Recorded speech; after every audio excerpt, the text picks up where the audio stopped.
Well, welcome back. We're here at the Business Roundtable Podcast tonight. We're in December. My name is David Carr of Steward Your Business, one of the hosts here. My focus in Steward Your Business is really organizational health, helping team leaders know themselves, to lead themselves and their teams, and overall organizational health. We have Charlie Chen with us tonight. Charlie, introduce yourself to the audience. Absolutely. Thank you so much for having me back, David. I'm surprised you haven't kicked me off this podcast yet. So, No.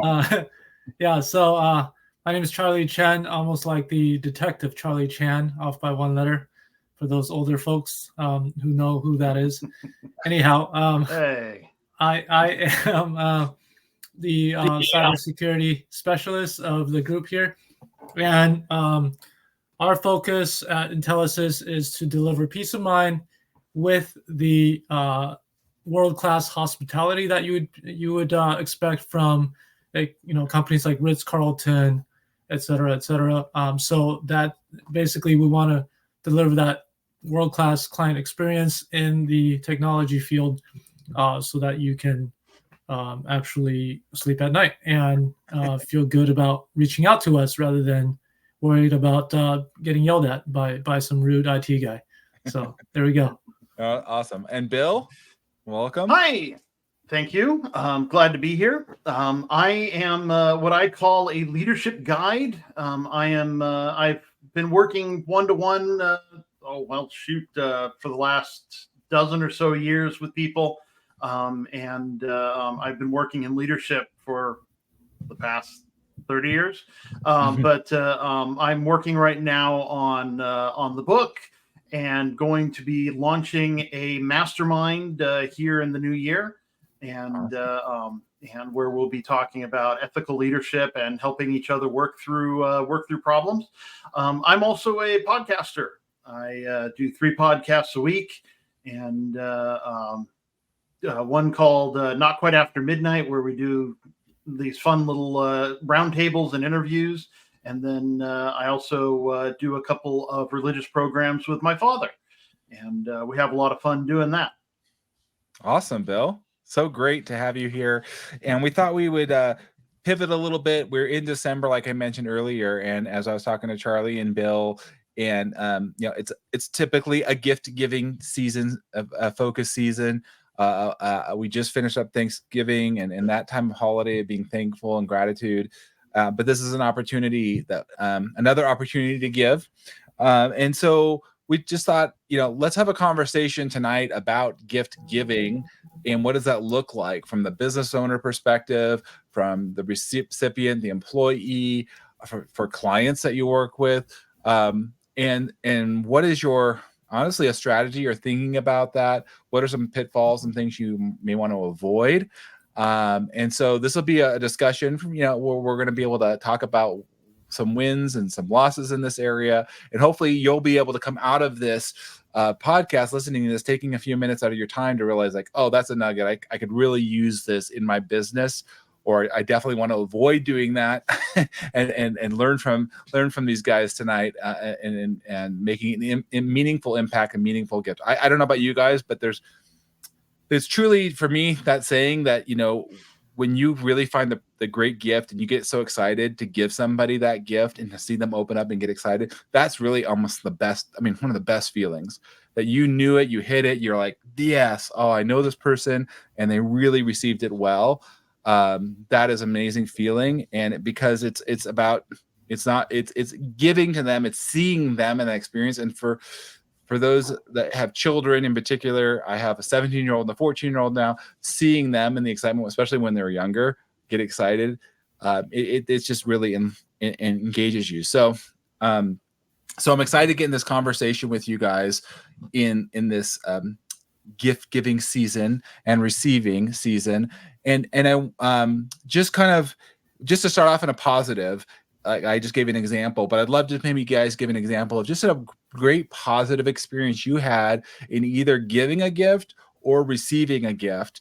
And it doesn't have to be in business. It could be in any circumstance really, but just to share with everybody, just savoring and remembering that experience to give a gift or receive it. So we'll start with you, Charlie. If you don't mind. Yeah, absolutely. Yeah. So I think the most memorable I can think of off the top of my head was I remember when I first Christmas with my now wife. At the time we were dating, I was still in college, and it was crazy because she had got me a single lens reflex, like a SLR digital camera, and it was a Canon, and at the time I was studying graphic design, and so it just blew me away that she would get something that was that costly, but it was very thoughtful because that was super applicable to what I needed, what would empower me to do what I was studying and do my best at that. And so that really blew me away. So I guess a couple of takeaways there is, you don't, it's not necessarily about the cost, right? I mean, obviously that was a wow factor, but it's the thoughtfulness. And so the opportunity to give gifts, it's an opportunity for you to demonstrate what we call our secret service, meaning things that we take note on when it comes to the people that we interact with about their Ford. The Ford stands for family, occupation, recreation, what they like to do for fun, and their dreams and goals. And so when you can get a thoughtful gift, it demonstrates that you are intentional and that you've been paying attention and that you actually care enough to remember that or jot it down. And so that was the biggest takeaway for me. That was beautiful, Charlie. I love that. Yeah. Thank you.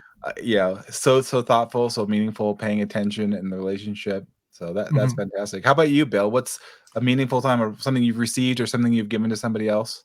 Well, I have one of each. Actually, the receiving one. This was back also when I was in college. The first time I'm in college once again. This time working on my master's. But I was staying with my grandparents in Orange County and going to school at Cal Poly in Pomona, and I was responsible for cooking my own food. So if I wanted to eat something, I had to make it. And, because my schedule was way different than my grandparents' schedule. But one Christmas while I was there, they got me a rice cooker, just a little one, not a huge thing, but enough to make enough for me to have for dinner with whatever else I was making. And the reason why this was special, I mean, it's something you could buy today for like $10-15 on Amazon, is that it was the first time they had really thought about what would help me. And they knew I cooked rice because rice was cheap, and that was, I mean, you're in college, that's what you're going to eat, and a lot of rice. And so they actually it was the first time they'd put some thought into the gift, and to relate it to me instead of just, oh, okay, well, here's $20 or whatever, right? So I really appreciated that, and still obviously to this day consider it when the meaning of it when I give gifts. As far as giving gifts, that would be, it was last year or year before, I don't remember. We were still in California, and I got my cousin Rudy and I tickets to go and see Jesus Christ Superstar at the Segerstrom Center, and he still talks about it. And it was the gift was such that I knew he would be responsive to it, and and it makes me glad that I was able to give a gift that touched him like that. And so it's just one of those things that, like, when I give a good gift and people keep talking about it, it's like it makes me happy. Yeah. And so those are a couple of the things I look for in gifts, in both receiving and giving them. I love the what I heard for you both say is the meaningful component is the overriding one. The cost is secondary, but really the meaning of that gift that you've given somebody or received is it, and are you paying attention to that? And I guess so. This is one that we can go into. The thing about when we're giving gifts, and I think for businesses, let's just use businesses as an example. There is a time when it is appreciated. Now I'll give you an example. I just got this one. You can see it here. Biological. They're my client. They gave me something of theirs, which I really appreciate because it recognizes and honors me as a business owner. I just received this yesterday. I was out there working with them all day on a strategic planning, and it was great. And I really appreciated that recognition that I was a part of their team. But there's other times where I feel like as business owners, we can kind of get a little lazy if we're not careful about it in gift giving. And this is oftentimes done when we have, like again, I this is received well from me, but if you're giving some swag or something with your logo on it, right? Thinking that it's more about you than the other person that's receiving it. And it just, I was just curious if you guys have had that experience and maybe share a little bit about that, or sometimes even employees, right? Depending on where they're at, it's like it's more self-promotion that is thinking about the other person. Have you guys ever experienced that? Charlie, maybe start with you first. Yeah, we're definitely very conscious about that whenever we put out value add to our clients, whether it be a gift or whether it be something that's going to help make their day and their lives easier. Mm-hmm. And I'll give you an example. The swag and the logo, that's a great talking point, because what we do for our new clients is we create these how to contact help desk, like really shiny silvery sticker that would go on their computer. And instead of slapping on our logo, that's their computer. So we customize it to their computer, to their company logo, and each sticker is unique because it's going to have the specific the specific computer name on it, so that when they call in, it literally says your device name, whatever it is, So it makes us the big red easy button, as opposed to making them jump through hoops to try to figure out what's going on with their computer and which computer they're dealing with to begin with. So just being conscious and like you said, keeping top of mind and using the platinum rule, right? Like, because golden rule, we all know, treat others the way we'd like to be treated, but they are not.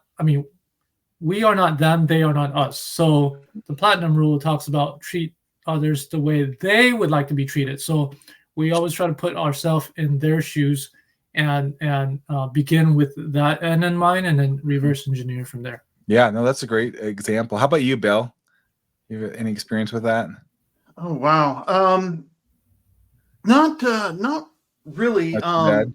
Yeah, no, nothing too bad. Most of the companies I've worked for, the gift they give every year is the one that keeps on giving, cash. No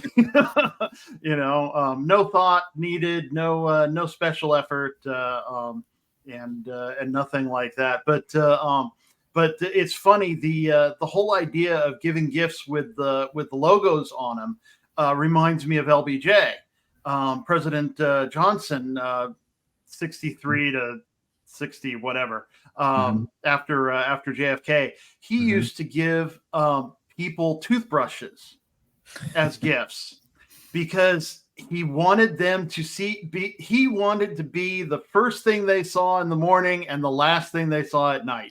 That's funny. And so it was a completely selfish gift. If that's something they really need. So there was a really good book that I read through resources, a really good book if you guys want to check, by John Ruhlin, called Giftology. And if you haven't heard it, I'd recommend checking it out. But I came across last year. It was a really great idea of like what we kind of were saying, Charlie, you said earlier, is like, how can you make that gift? Even if you did give a toothbrush or something, he uses actually knives in that book, because people use knives all the time, right? But you're giving it to them in a way that is about them. Like he would inscribe their names on it or their dates or something about them that's unique and that he remembered about something that they came and talked about, or whatever that gift might be. And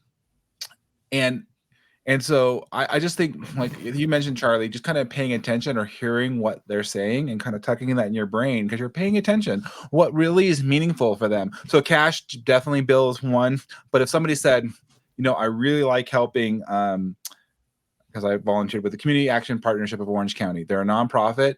They help people. And they're like, I volunteer. I really help there. And that's a meaningful organization to me. And so if you made a donation in the name of that company or individual saying, rather than giving them cash, saying, look, I know, and they've expressed as they've really told you, I put my money there, I support them, I go there. So it's like you're paying attention, you're supporting an organization that I am vested in, that is super powerful, and a great way to give back. Go ahead, Bill. Sorry, if I may Yeah. rudely interrupt you. No, I was doing a recording earlier with for my podcast, for one of my podcasts, and I'm going to plug him. The gentleman's name was Richard Blank. He's the CEO of the Costa Rica call center, and we were discussing actually discussing gift giving for a little bit of our time, and what he emphasized is the effort in the gift, and that just an easy gift is nothing. It's really not much of anything, but not necessarily making something yourself, but because we don't all have those kinds of talents, but if that gift has some kind of effort behind it, like the effort to know a person, to remember their name, of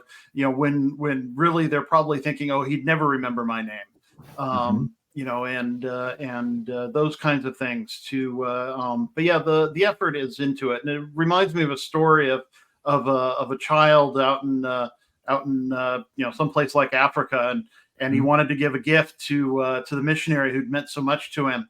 And he gave her a seashell. Well, they were near the sea. He had to walk 2 days back and forth to go to the ocean, find the shell, and come back and give it to her. And it was the effort really then becomes the gift. Yes. And the gift itself is almost nothing. It's a memento of the true gift. Yes. A thought of that. Well, that's a great example. I mean, honestly, Bill, this time of year when people have to travel far, right? That's a gift in of itself. Getting to see the people, the destination. Not that you even have to bring something. Literally, the time it takes, right? To get there, to organize it is. I mean, our time is our most valuable asset, right? We don't. Right. We're not making more time. We're not making more time. So that is, and what you just said, his example is his time, what he just spent in that investment, because he believed in it so much that he wanted her to have this experience. And so that is a great way to think about it. And again, it goes to the thoughtfulness like you were talking about earlier, Bill. Like it's easy to give cash or get a gift card and just something, but to think a little bit more strategically in a good way. Like, okay, what would they really like? And when also, I think, there's times too when we can give gifts that make a more of an impact in the season or the time. And there's ways that we can encourage others to give. So, for example, one of the things we did, this isn't having to do with Christmas, but we would, as a gift at one of my former companies, we would recognize folks. We were talking about values, people that live the values. We'd want to recognize and give back to them if they were living a company value. So we would give them a gift card, or they could save up money if they wanted to for a certain thing. But even to double up on that, if they receive that, they also gave an opportunity. The company at the time would match that if they wanted to donate that to a particular charity. So it's like a double give. So they got it, and then they could keep it, and there's nothing wrong with that. But then they could take it in turn and say, you know what, I actually want to donate that, and the company is going to match it again to give to somebody else. So I love that model of just figuring out ways we can help encourage each other to give. So we receive and give and thinking about others. And so that was a great model. But now that we're going into the season, I would love to hear you guys just give some ideas or thoughts. If you have specific examples that would be great. Of like, where did the company do it right? An example. So we talk about cash as an easy one, or a gift card, but where is an example of a particular company, if you have one, where they really got that gift right for either their employees or clients, either one. If you have an example, Charlie, I'll just throw it to you first. If you've got an example for either a client or an employee. Yeah. So for our clients, these past years, my boss is pretty proactive about making sure that we're giving appropriate and meaningful gifts. And one particular example, one of our clients is very growth-minded. They're an accounting firm. And so we've been using this workbook internally for our leadership team called Living Your Best Year Ever. It's programmed by Darren Hardy, the author of The Compound Effect, and also he was an editor of Success Magazine for a decade. Yeah. And so he actually gifted a copy of that to the owner of that particular client. And because similar like us, he's very growth minded, always looking at different ways to innovate and work smarter, not harder. And so that's probably one area where we did it right. And one area that I could have thought it through a little bit more is last year at our leadership retreat, we had invited one of our partners. So we have two companies. Our second company, we serve our peers, like other managed service providers like ourselves. So we had invited a partner to join us for the leadership retreat. And I mean, this guy's flying in from Texas, and I didn't think about like whether he had check-in luggage or not. And even if he did, like how it would work, because I gifted him a bottle of wine. Oh yeah. And unbeknownst to me, the room, like the resort, provides a complimentary bottle of wine. So like, it's just like wasn't a very thought out gift. And even if he didn't finish, he can't really efficiently bring it home. And so that's just that's where I messed up, and I dropped the ball on like thinking it through on something that would be more lasting and meaningful. Right. Yeah, and we can learn, and this is why we're having this podcast. This is a brainstorm to learn, to think about those things.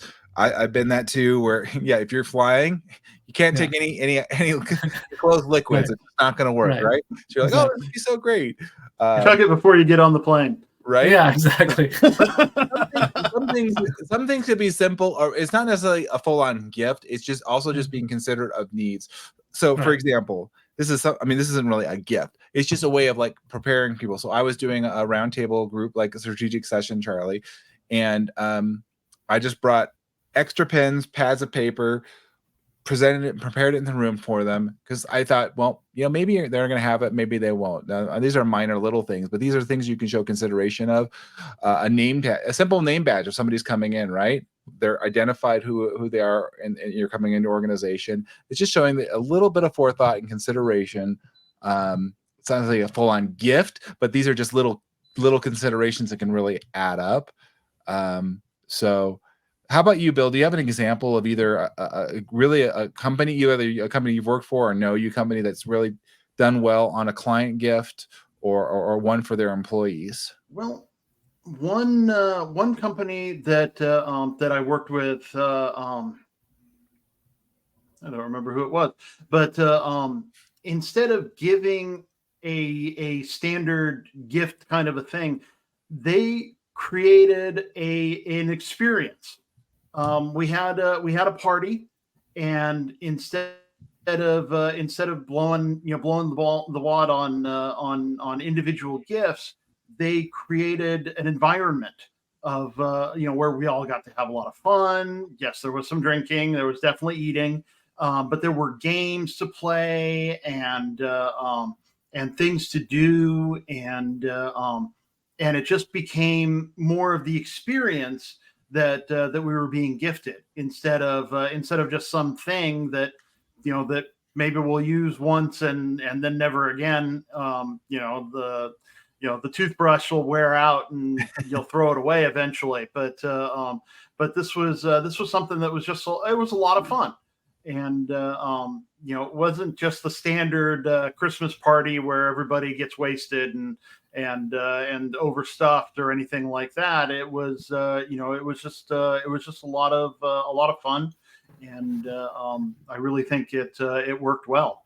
I really like hearing that idea, Bill, because I went to a holiday party recently with another client of mine, and I think that's really valid. Is yes, we can easily get caught into physical things, but if you can actually create a meaningful experience, like you're saying, Bill, and it can be different times of the year, some people, let's take them to a baseball game, let's go to a hockey game, whatever that is. It's an experience, and then there's building camaraderie and connection as well.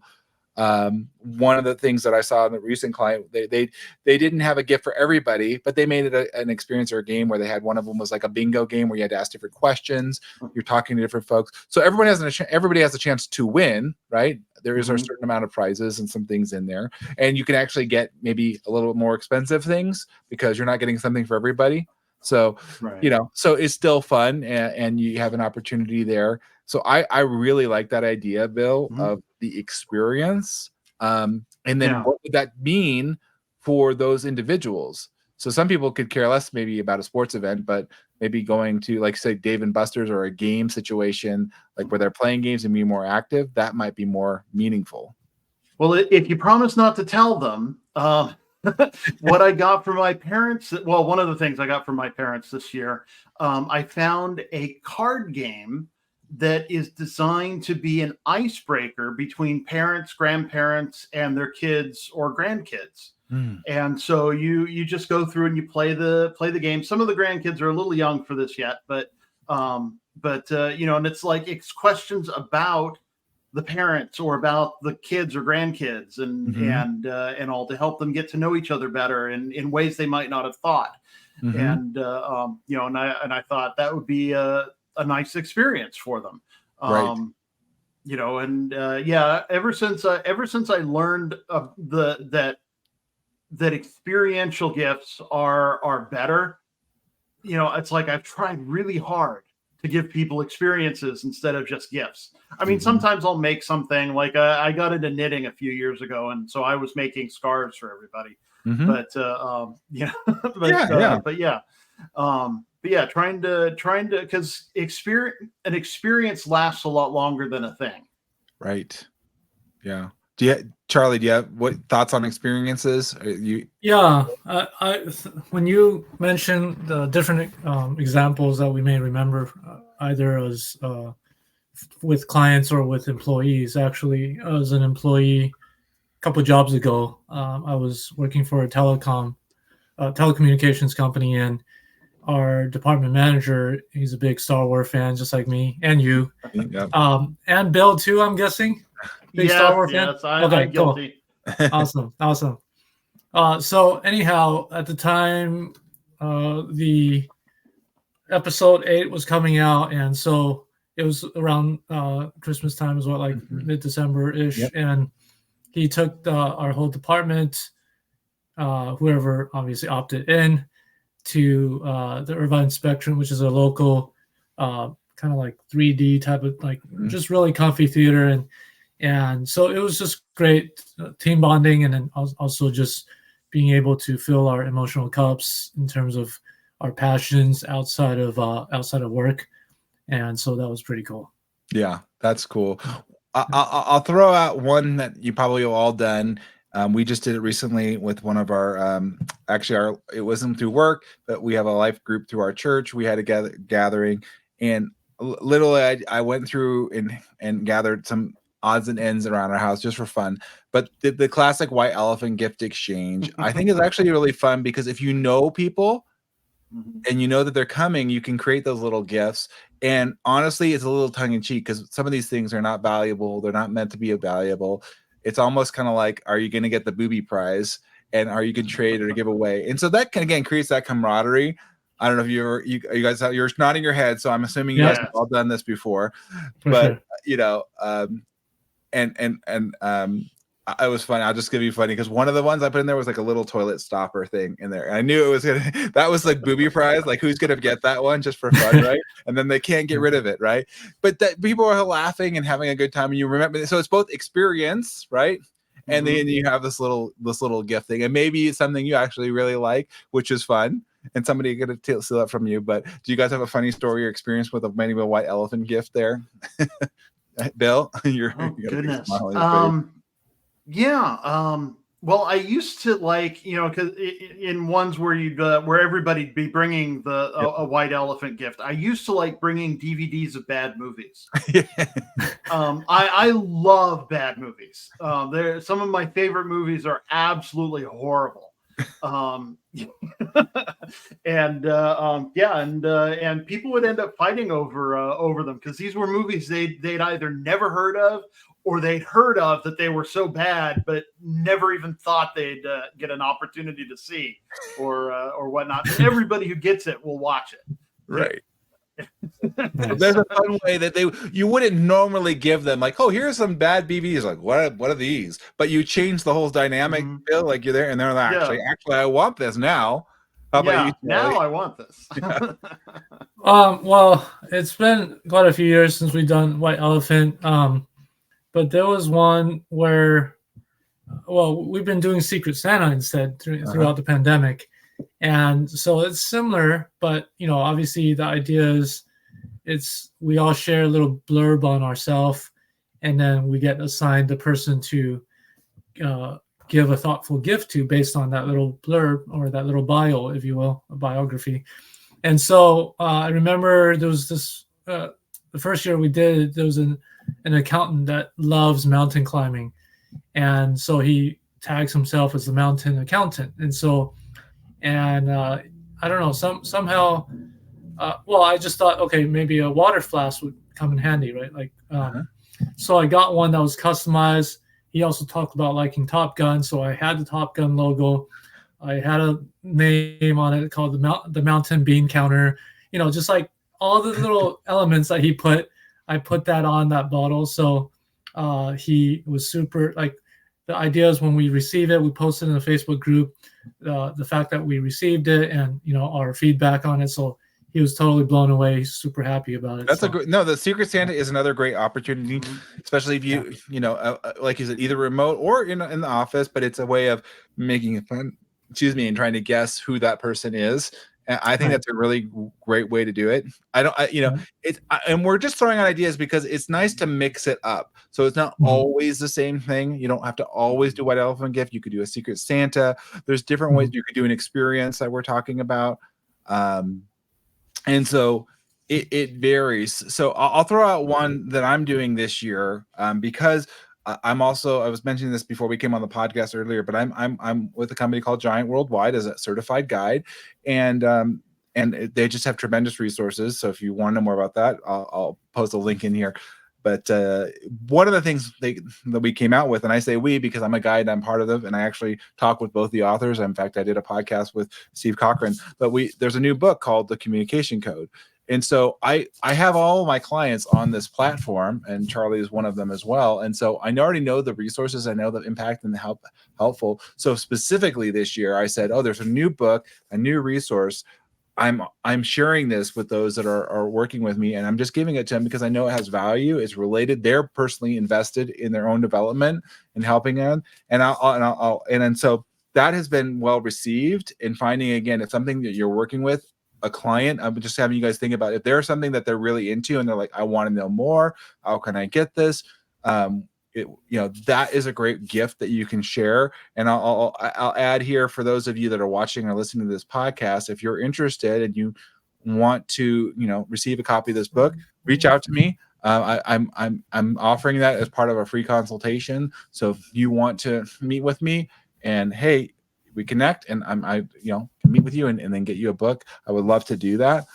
Because again, I feel like it's starting from a place of giving out of abundance. And I think each one of us are here because we want to help other people and where their situations are. And so I want to talk a little bit about that. This is an opportunity I saw to invest in my clients, in something I'm doing, but that intentionality, one of the things, going back to that book Giftology, I wanted to talk with you guys this idea about for business owners to consider, because oftentimes what happens is if we're not planning and strategic, it's like, oh, I got to get something, I got to figure out something, and oh, how much money do I have for this? If we're thinking more strategically and thinking about it, there's a thought of saving some of that money that you're taking in from your clients, right? And where everybody's a little different, but figuring out what is a percentage back that I want to hold back within the business that I want to give back to my clients, reinvest back into them. And I want to kind of introduce that concept or thought with you guys and just give a dialogue here, because it was kind of new to me when I thought about that when I read this book, and I was like, okay, yeah, you know what?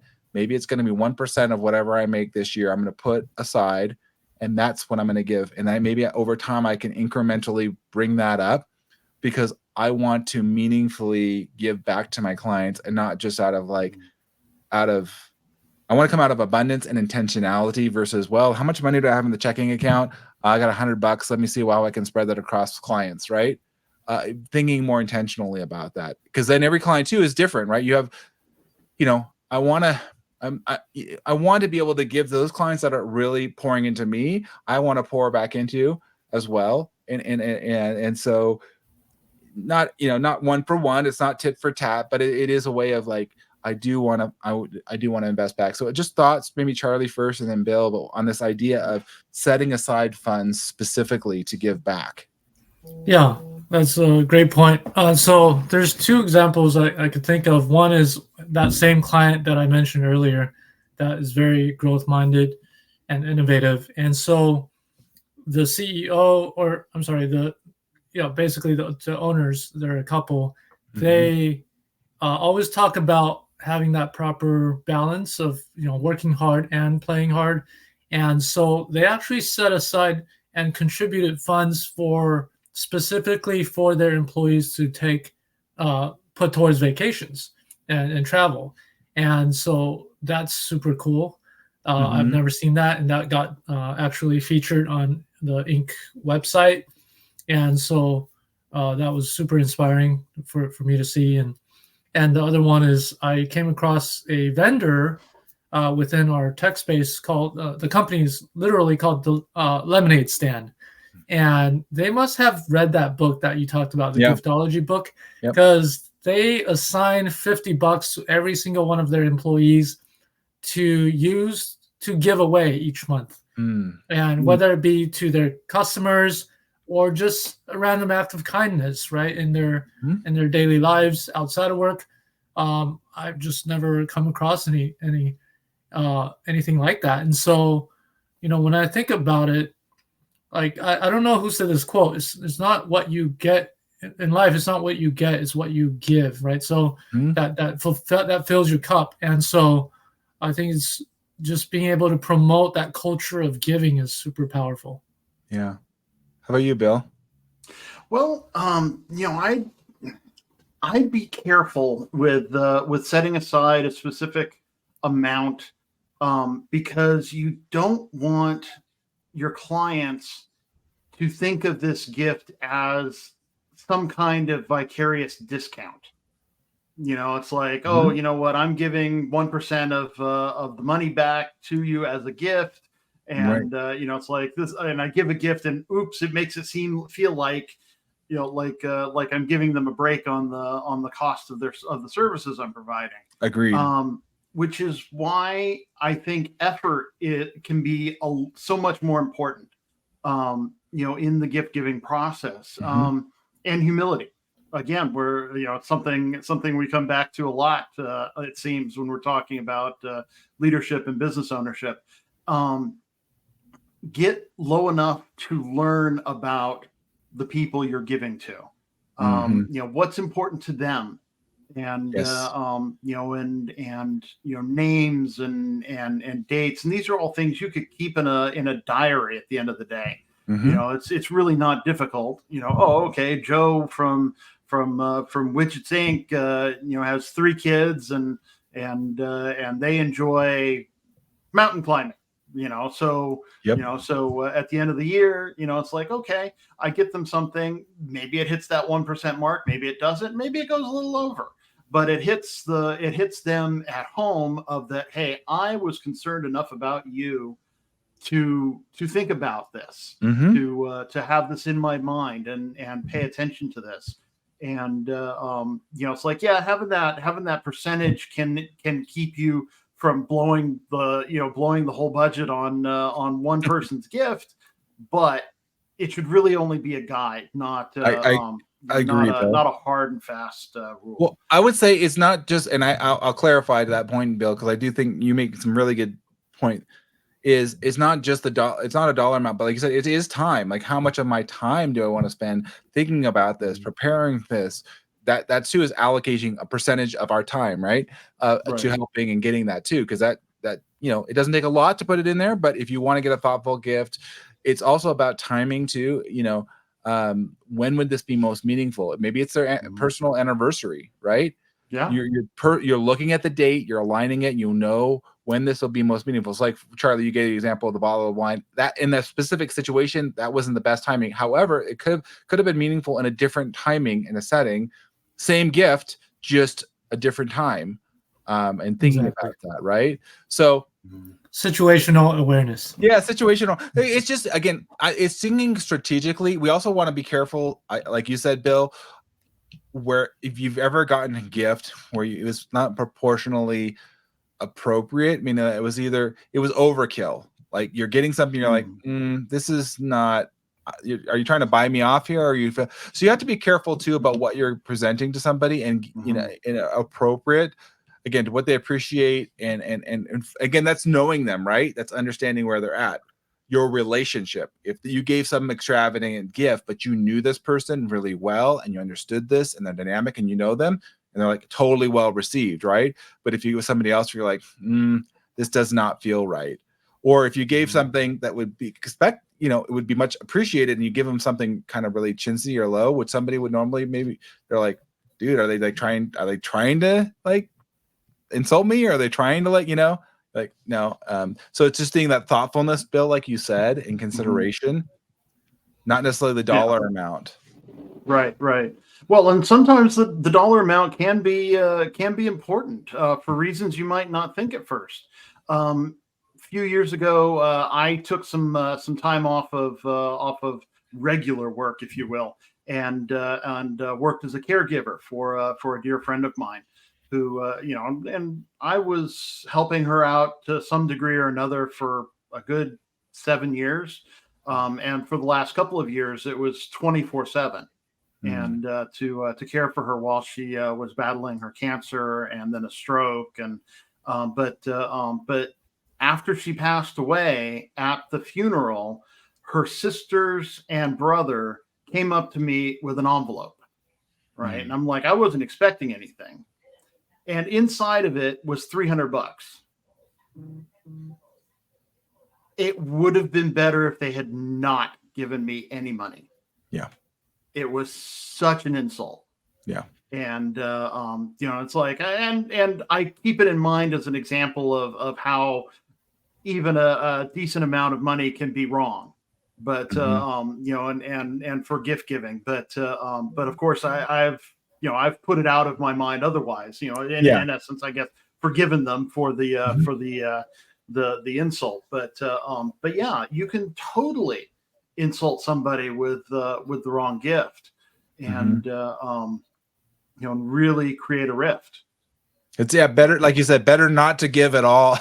In that case, Bill, it would have been better not to give, because they weren't thinking. They were not thinking strategically. They weren't thinking thoughtfully. They weren't thinking like, how would this be received by Bill? It was more about them, in my experience, Bill. Hey, we gave him some money. We gave, you know what I mean? I feel good about myself. It's not about the other person. So I know we're going to have to wrap it up here. Last thoughts or encouraging words as we're wrapping it up. Start with you, Charlie, and then Bill. Just an encouraging word as we're giving, and we'll wrap it up. So Charlie, just parting thoughts. Yeah, I would say give to really give without the expectation of getting anything back. Because if you have any strings tied to it, then it's not sincere. It's not going to be received well, because it's about you. It's what's in it for you rather than what's in it for them. Yes. Thank you, Charlie. So thanks so much for having you here. Bill, last thoughts as we wrap it up for tonight? When you give, make it personal. Make it personal. I love that. I hope you guys all enjoyed it. We will be back again in studio. We'll probably have Curtis and Stacy back with future topics here. If you have an idea, you want to drop it in, let us know in the comments. We're just grateful to be here. Thank you again, Charlie, Bill. Until next time, My pleasure. take care. We'll see you next. Merry Christmas. Happy holidays. Merry guys. Christmas, everybody. All right. Bye. Have a good night. Bye.